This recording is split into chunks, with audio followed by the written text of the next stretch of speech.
Hello everyone, সবাইকে স্বাগতম website design master class কোর্সের এই পর্বে। তো আমরা একটা রিয়েল লাইফ প্রজেক্টে কাজ করতেছি। এটা হচ্ছে আমার একজন ক্লায়েন্টের ওয়েবসাইট।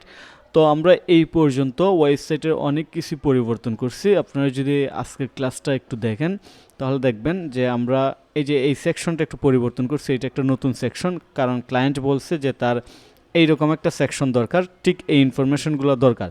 তো আমি এই সেকশনটা করছি, এটা খুবই সিম্পল, জাস্ট এইটার কপি বলা যায়, তবে এখানে আমি লিস্ট আইকন এড করছি। ওকে, তারপর আমরা এই সেকশনটা ডিফারেন্ট ওয়েতে করছি, অর্থাৎ এর আগে একটা ইমেজ ছিল অনেক লম্বা এবং এইদিকে 4টা বক্স ছিল, বাট এটা আমরা চেঞ্জ করে দিছি। এবং সব মিলে এইখানে আমরা ক্লায়েন্টের লাস্ট আপডেট অনুযায়ী যা যা করা দরকার আমরা সবই করছি, অর্থাৎ ক্লায়েন্ট যেভাবে বলতেছে সেভাবে করছি। তো বিষয় হয়েছে আমরা কিন্তু প্রজেক্টটা এখনও ডেলিভারি দেই নাই। ডেলিভারি না দেওয়ার কারণ হচ্ছে এই প্রজেক্টটা যখন নিছি ম্যাক্সিমাম ক্ষেত্রে এইরকম হয় নন টেকনিক্যাল ক্লায়েন্টদের সাথে, তারা তাদের ব্যবসা নিয়ে বিজি থাকে কিংবা অনেক সময় আসলে ইনফরমেশনগুলো প্রোভাইড করতে পারে না, তারা অনেক কারণেই বিজি থাকে। ফর এক্সাম্পল এখন রমজান মাস চলতেছে, সো এই প্রজেক্টটা শুরু হয়েছিল রমজানের কয়েকদিন আগে। তো আমি লাস্ট ওনার সাথে কথা বলছি যে আসলে আমাদের তো কন্টেন্ট লাগবে, কিংবা আপনি আসলে এই ওয়েবসাইটে আর কি এডিশনাল চাচ্ছেন সব কিছু শেয়ার করেন। তো উনি ফ্রেন্ডলি বলছে যে আসলে উনি একটু বিজি আছে। তো আমি বুঝতে পারছি এক তো রমজান মাস, তার মধ্যে আবার উনি ব্যবসা নিয়ে বিজি থাকতেই পারে। সো সব মিলিয়ে আসলে প্রজেক্টটা এখনও ডেলিভারি হয় নাই। তো এখানে আমাদের কী কী কাজ বাকি আছে এই জিনিসগুলো দেখবো। সো প্রথমে বলে রাখি যে এই ক্লাসে আপনি কি শিখতে পারবেন। এই ক্লাসে এমন কিছু শিখতে পারবেন যার ফলে আপনি যখন ক্লায়েন্টকে ওয়েবসাইট ডেলিভারি দিবেন, ক্লায়েন্ট রাগ করে আপনাকে সাথে সাথে নেগেটিভ ফিডব্যাক দিবে না। বিষয়গুলো খুবই সিম্পল, বাট আপনি যদি এই ক্লাসটা কমপ্লিট না করেন তাহলে আপনি ওয়েবসাইট ডিজাইন শেখার পরেও কিন্তু ক্লায়েন্টের কাছ থেকে নেগেটিভ ফিডব্যাক পাবেন। তো এই জিনিসটা আমি আপনাদেরকে স্টেপ বাই স্টেপ আজকে শেখাবো, এবং আরও কিছু স্পেশাল বিষয় থাকবে যেগুলো খুবই প্রয়োজনীয় আপনার জন্য, প্রত্যেকটা নতুন ওয়েবসাইট ডিজাইনারদের জন্য যারা ওয়ার্ডপ্রেস এবং এলিমেন্টর দিয়ে ওয়েবসাইট ডিজাইন করে। ওকে, সো ফার্স্ট অফ অল এইখানে আমরা কোন জায়গাতে আটকাছি সেটা দেখি। আমরা যে জায়গাতে আটকাছি সেটা হচ্ছে ক্লায়েন্ট আমাদেরকে প্রত্যেকটা সেকশনের জন্য কন্টেন্ট দিতে হবে। প্রত্যেকটা সেকশনে রিলেভেন্ট কন্টেন্ট অ্যাড করছি, বাট এইগুলা ক্লায়েন্ট রিভিউ করে, ক্লায়েন্ট পড়ার পর উনি ওনার মতো করে আমাদেরকে দিবেন। তারপরে আমাদের এই জায়গার কাজ শেষ। আমরা ইমেজগুলো কপিরাইট ফ্রি ইমেজ অ্যাড করছি ক্যানভা থেকে। সো ইমেজও আমরা মোটামুটি আমাদের দিক থেকে ওকে আসছে। তারপর এই জায়গার কন্টেন্টগুলো দিতে হবে। সো সব মিলে এই ওয়েবসাইটের আমরা যে জায়গাতে আটকে আছি সেটা হচ্ছে ওনার রিয়েল কন্টেন্ট এবং ইমেজ। তো ইমেজগুলো আমরা অলরেডি কপিরাইট ফ্রি সাইট যেমন ক্যানভা থেকে নিজের মতো করে সাইজ করে নিয়ে আসছি। তো এইবার আসি, এই ওয়েবসাইটটা যদি আমি এখন ডেলিভারি দিই তাহলে কি সমস্যা হবে, অর্থাৎ আপনি যদি এই পর্যন্ত যা শিখছেন সেই শেখার থেকে এটাকে ডেলিভারি দিয়ে দেন তাহলে আপনি কীভাবে নেগেটিভ ফিডব্যাক পাবেন। ফার্স্ট অফ অল আমাদের এই ওয়েবসাইটে আমাদের দেখতে হবে যে প্রত্যেকটা লিঙ্কে কাজ করে কিনা। তো গত ক্লাসে আমি যখন ওয়েবসাইটের ভিডিওটা রেকর্ড করি তখন লিঙ্কগুলো কাজ করতো না, অর্থাৎ এখানে ক্লিক করলে অ্যাবাউট আস পেজে যেত না। আমি এইগুলা লিঙ্ক টিক করছি প্রত্যেকটা জায়গার, এই যে এখন কিন্তু অ্যাবাউট আস পেজে যায়। সো আমাকে দেখতে হবে যে প্রত্যেকটা লিঙ্কে কাজ করে কিনা, কারণ প্রথমেই ক্লায়েন্ট ওয়েবসাইটটা ভিজিট করে দেখবে এটার লিঙ্ক কিংবা সব জায়গায় কাজ করতেছে কিনা। এটা হচ্ছে আপনাকে প্রথমে দেখতে হবে। তো এখানে আরও কিছু বিষয় বলি, যেমন ফুটারে আপনারা দেখবেন যে প্রত্যেকটা লিঙ্ক কাজ করে কিনা, সোশ্যাল মিডিয়া আইকনগুলোতে কাজ করতেছে কিনা, এই জিনিসগুলো খুবই গুরুত্বপূর্ণ। তারপর যে জিনিসটা সবচেয়ে বেশি গুরুত্বপূর্ণ সেটা হচ্ছে আপনাকে রেসপন্সিভনেস করে দিতে হবে, অর্থাৎ এটা রেসপন্সিভ কিনা। তো যাই হোক, আমাদের একজন ওয়েবসাইট ডিজাইন ফিজিক্যাল স্টুডেন্ট, অর্থাৎ অফলাইনে ক্লাস করতেছে, সে এখন এই মুহূর্তে ওয়েবসাইটের রেসপন্সিভনেস নিয়ে কাজ করতেছে। তারপর আমরা দেখি এটা এই পর্যন্ত মোটামুটি রেসপন্সিভ আছে, বাট এইটা ফুললি রেসপন্সিভ না। সো এইটা আমাদেরকে ইনশিওর করতে হবে যে আমরা যে ক্লায়েন্টকে দিচ্ছি, ক্লায়েন্ট এমনও হইতে পারে আমি ওয়েবসাইট দিলাম যে আপনি রিভিউ করেন, আপনার ওয়েবসাইট রেডি, তো উনি মোবাইল দিয়ে ভিজিট করে দেখতেছে ওয়েবসাইট টোটালি ব্রোকেন। সো সেক্ষেত্রে কী করবো, উনি তো ডাইরেক্টলি রিয়াক্ট করবে নেগেটিভভাবে। তো এইটা আমাদেরকে কনফার্ম করতে হবে রেসপন্সিভনেস করে দিছি কিনা, অর্থাৎ আমাদেরকে অবশ্যই রেসপন্সিভনেস করে দিতে হবে। তারপর আরেকটা বিষয় হচ্ছে, এগুলো আসলে খুঁটিনাটি বিষয় যে জিনিসগুলো আপনারা মিস করবেন নতুন অবস্থা, আর এই ভিডিওটা দেখলে আপনারা এইগুলো ফিক্স করে ফেলতে পারেন। তো আপনি রেসপন্সিভনেস ডিজাইন শুরু করার আগে যখন আপনার ওয়েবসাইটটা সম্পূর্ণ রেডি তখন এইটার একটা ব্যাকআপ নেবেন। সো ব্যাকআপ নেওয়ার জন্য আমরা একটা প্লাগইন ইউজ করি, এই প্লাগইনের নামও বলে দিচ্ছি। এই প্লাগইনের নাম হচ্ছে ব্যাকআপ মাইগ্রেশন।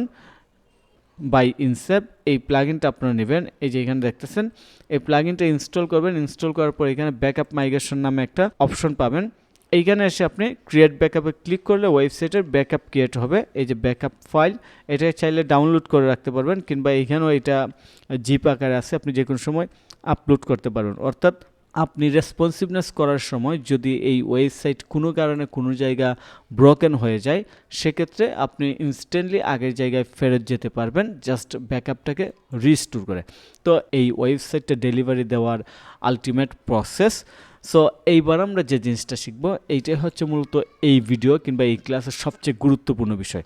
তো আমরা এখন পর্যন্ত এই ওয়েবসাইটটা ডিজাইন করছি ওয়ার্ডপ্রেস দিয়ে এবং এলিমেন্টর দিয়ে, অর্থাৎ এখানে কোডিংয়ের কাজ আমাদের করাই হয় নাই। জাস্ট নিউজ সেকশনে আমরা হালকা কাজ করছিলাম সিএসএস নিয়ে, এই এতটুকু কাজ করছিলাম, এই যে এখানে এতটুকু কাজ করছিলাম। এছাড়া কোডিংয়ের কোনো কাজ আমাদের করা হয় নাই। তো আমি আপনাদেরকে গত ক্লাসেও বলে দিছি যে আপনারা অবশ্যই আমাদের যে HTML CSS ক্লাসগুলো আছে, এখানে টোটাল 18টা ক্লাস আছে, এই ক্লাসগুলো কমপ্লিট না করলে ওয়ার্ডপ্রেস থিম কাস্টমাইজেশন আপনার পারফেক্টলি পারবেন না। কারণ শুধু ডিজাইন করলেই হবে না, অনেক ক্ষেত্রে আপনার অনেক বিষয় আছে, অনেক সেকশন আছে যেগুলো এলিমেন্টরে আপনি ডাইরেক্টলি পাবেন না, এবং আপনি যদি কোডিং না জানেন সেই ক্ষেত্রে এই জায়গাতে কাজ করতে পারবেন না। তো এইবার হয়েছে আমরা যেহেতু ডাইরেক্টলি ওয়ার্ডপ্রেস এলিমেন্টর দিয়ে ওয়েবসাইট ডিজাইন করা শিখে ফেলছি, এরপর আমাদের কিছু জিনিস শেখা দরকার, সেটা হচ্ছে HTML CSS। So HTML CSS খুবই বিগিনিং লেভেল স্টেপ ওয়েব ডিজাইনারদের জন্য, এবং এটা আমাদেরকে ডিপলি শিখতে হবে। তো অনেকেই ভাবতে পারেন যারা ইতিমধ্যে অনেক ক্লাস দেখছেন যে HTML CSS আসলে কী শিখবো, এগুলো তো খুবই সিম্পল, তো কী শেখা যায়। তো HTML CSS এ কিছু ইম্পর্টেন্স বিষয় আছে, এই জিনিসগুলো আপনারা শিখবেন, বেসিক শিখবেন। আমাদের 18টা ক্লাস আছে, এই ক্লাসগুলো দেখবেন, দেখার পর ইম্পর্টেন্স কিছু বিষয় আছে, এই জিনিসগুলো আপনারা এখানে শিখবেন। তো আমি বলি কেন শিখবেন। ফর এক্সাম্পল আমি চাচ্ছি যে আমার 3 নাম্বার যে মেনুটা আছে অর্থাৎ সার্ভিস, এইখানে শুধু একটা বর্ডার থাকবে এবং বর্ডারটা অ্যানিমেট হাইলাইট করবে।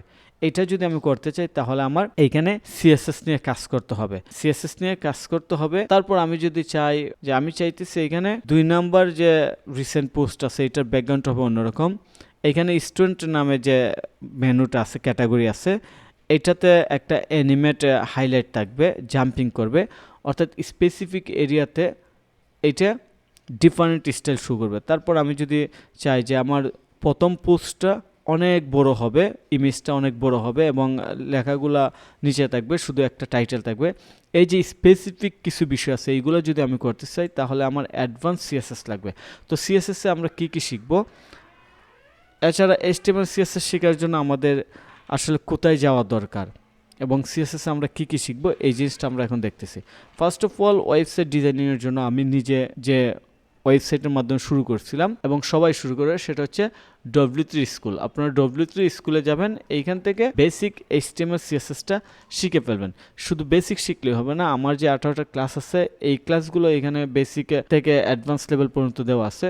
সো বেসিকে আসার পর HTML CSS এ যখন আপনি ক্লিক করবেন, অর্থাৎ W3 স্কুলে আসার পর আপনি HTML ক্লিক করবেন, ক্লিক করে HTML শিখবেন, এবং CSS এ আসার পর আপনি কি শিখবেন, শুধু বেসিক না অ্যাডভান্সও শিখবেন, সবই দরকার আছে। এইখানে ইম্পর্টেন্স কিছু বিষয় আছে, যেমন আপনি শিখবেন পজিশনিং, CSS পজিশনিংটা আপনি খুব ভালোভাবে শিখবেন, এইগুলোর ক্লাস দেওয়া আছে, এবং আপনারা আমার ক্লাস দেখার পর যদি মনে হয় আরও ক্লাস দেখা দরকার, আরও ক্লিয়ারলি বোঝা দরকার, অবশ্যই কমেন্ট করে জানাবেন, আমাদের সাপোর্টে যোগাযোগ করবেন।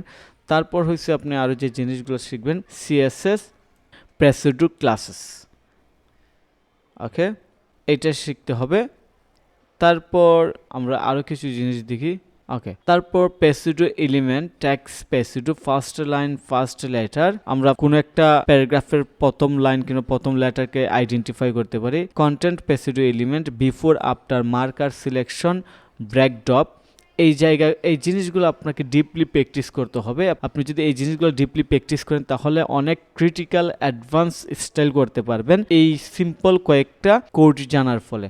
তারপর আরও অনেক কিছু আছে এখানে, আপনারা আস্তে আস্তে একটা একটা করে দেখবেন এবং যে জায়গাতে আপনাদের সমস্যা হবে সেই জায়গা নোট করে আমাদের সাপোর্টে কথা বলবেন। তবে ফার্স্ট অফ অল আপনারা আমাদের যে 18টা ক্লাস আছে সেই ক্লাসগুলো দেখবেন, ওকে। সো তারপর আরও কিছু বিষয় আছে এখানে, বিফোর আফটার, আরেকটা আছে আমি আপনাদেরকে বলি CSS NTH child selector, NTH child selector, এইটা আপনারা খাতায় নোট করে রাখতে পারেন।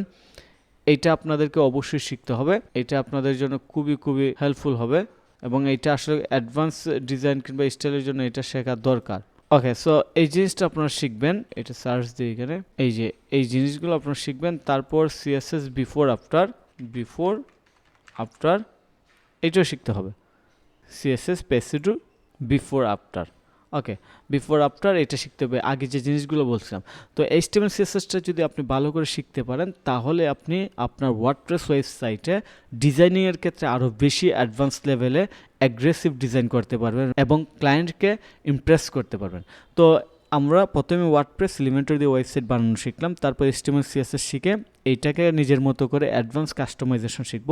তারপর আপনাদের যে জিনিসটা শেখা দরকার সেটা হচ্ছে বেসিক পিএইচপি। তাছাড়া বর্তমানে এআই আসার পরে আরেকটা জিনিস খুবই জনপ্রিয় হচ্ছে, সেটা হচ্ছে ভাইব কোর্স। ভাইব কোডিং আমি সিম্পলি যদি বলি সেটা হচ্ছে যে আমি আসলে কোডিং জানি না, অর্থাৎ সিম্পল বিষয় জানি, সিম্পল কোডিং জানি, বাট আমি এআইকে কমান্ড করে আমি কমপ্লেক্স কোড করতে পারি, যে কোনো একটা প্রোগ্রাম কিংবা ওয়েবসাইটের একটা ফিচার অনেক কিছু করতে পারি।